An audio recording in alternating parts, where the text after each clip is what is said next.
শহীদদের চেতনা নিয়ে আমরা ব্যবসা করি, রাজনীতি করি, আমরা নেতা হই, এমপি হই, মন্ত্রী হই, কিন্তু শহীদ পরিবারগুলো হাহাকার করে।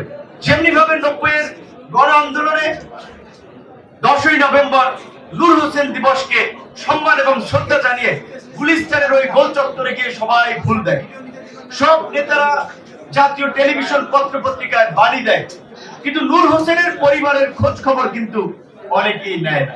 এই 24-এর গণ অভ্যুত্থানে আমরা দেখেছি 1 বছরের মধ্যে অনেক শহীদ পরিবার আমাদের কাছে আসে, আরেকজনের কাছে যায়, হাহাকার করে, ভাই আমার বাবা অসুস্থ, হসপিটালে নেওয়া লাগে, সমস্যার মধ্যে আছে, আপনারা একটু হেল্প করেন।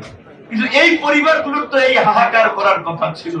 এই জুলাই শহীদ তো মারা গিয়েছেন, তারা যারা বেঁচে ছিলেন আহত, অনেক ছেলে মেয়ে বাকি চোখ হারিয়েছেন কিংবা পঙ্গুত্ব বরণ করেছেন শুধুমাত্র অবহেলার কারণে।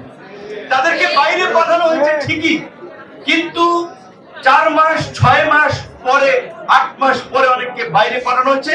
তাদের নার্ভ তখন নষ্ট হয়ে গেছে, তাদের চিকিৎসা করানোর শুরুর দিকে যেভাবে সুস্থ হতো সেই প্রেক্ষাপটটা ছিল না। তাহলে এই আহতদের এই পঙ্গুত্ব বরণের জন্য দায় নিতে হবে অন্তর্বর্তীকালীন সরকারকে, যারা এই সরকার ক্ষমতা গ্রহণের পরে প্রধানত 2টি দায়িত্ব তাদের নেওয়ার কথা ছিল, যেগুলো আমরা শুরু থেকে বলেছিলাম। প্রথম হচ্ছে শহীদ পরিবারগুলোকে চিহ্নিত করে রাষ্ট্রীয় সম্মাননা জানানো, আহতদের সুচিকিৎসা নিশ্চিত করা, কিন্তু আহতদের সুচিকিৎসা হয় নাই। আমরা চাই যে এখন এই সরকার আছে, এই আন্দোলনের সংগঠক নেতৃবৃন্দ আছে, শহীদ পরিবারগুলোকে, এই আন্দোলনের সংগঠকদেরকে ধারণ করতে হবে। দেখেন এই যে ডান সাইডে এই ছেলেদের বয়স কত, 20 থেকে 25 বছরের মধ্যে, যে এই যে 5 জন ছাত্র, ডান পাশে 4 জনের ছবি দেওয়া আছে, তাদেরও বয়স এইরকমই 20 থেকে 25-এর মধ্যে, একজন হয়তো বেশি হতে পারে। এই আন্দোলনের ম্যাক্সিমাম যারা শহীদ হয়েছে দেখবেন যে তারা ছাত্র, যুবক এবং তরুণ।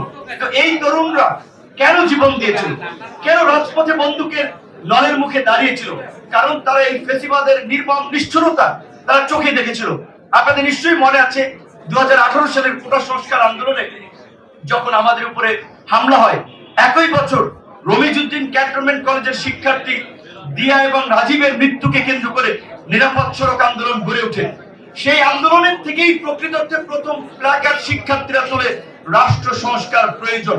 এবং সেই আন্দোলনে আপনারা দেখেছেন যে শিক্ষার্থীরা বলেছিল, যখন তারা সড়ক নিরাপদের জন্য 8 দফা না 7 দফা পেশ করেছিল, তাদের যখন সান্ত্বনার বাণী শুনেছিল গণভবন থেকে, তারা কিন্তু পরিষ্কারভাবে বলেছিল, আমরা দেখেছি কোটা সংস্কার আন্দোলনের ভাইদের প্রতি কি নির্মম আচরণ করা হয়েছে, সংসদে ঘোষণা দিয়ে প্রতারণা করেছে।